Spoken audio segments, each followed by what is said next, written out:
Praise the lord everyone. మనం ఈరోజు బైబిల్లో ఉన్న ఒకరి జీవితం గురించి చూసుకుందాం.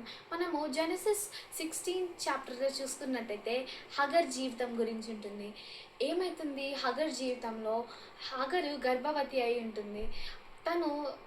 తన యజమాని అయిన శారా ఇంట్లో నుంచి వెళ్ళిపోతుందంటండి. తను ఇంకా బయట అరణ్యంలో ఉంటుంది, విల్డర్నెస్లో ఉంటుంది.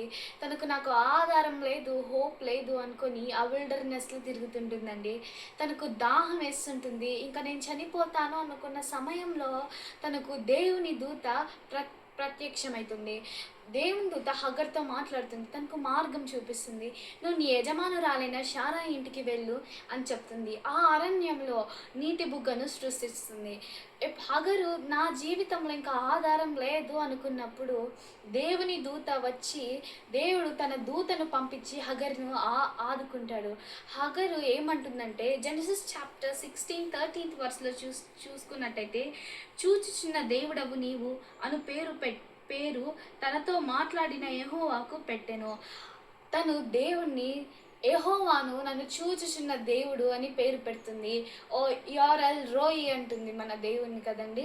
మన పరిస్థితి కూడా ఈరోజు నా ఆరోగ్యం ఇంతే, నా బ్యాంక్ బ్యాలెన్స్ ఇంతే, నా అప్పు సమస్యలు ఇంకా తీరవు అనుకొని మీరు మీ సమస్యలలో ఇరుక్కున్నప్పుడు, నేను దేవుని కొరకు ముందుకు వెళ్ళలేను అని మీ ఆశ కోల్పోయినప్పుడు, మీరు నిరాశలో ఉన్నప్పుడు మన దేవుడు ఎల్ రోయి అయిన దేవుడు అయి ఉన్నాడు. మిమ్మల్ని చూస్తున్నాడు. మనం ఒక చిన్న కోరస్ పాడుకొని ఆయనను ఆరాధించుకుందాం.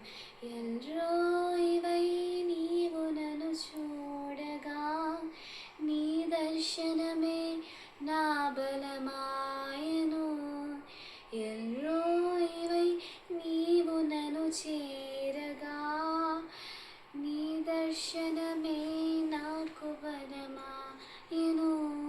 నీ ముఖ కాంతి నా ధైర్యము, నీ ముఖ కాంతి నా బలము, నీ ముఖ కాంతి నా ధైర్యము, నీ ముఖ కాంతి నా బలము. Amen. Please like, share and subscribe. దేవుని నామానికి మహిమ కలుగును గాక. ఆమెన్.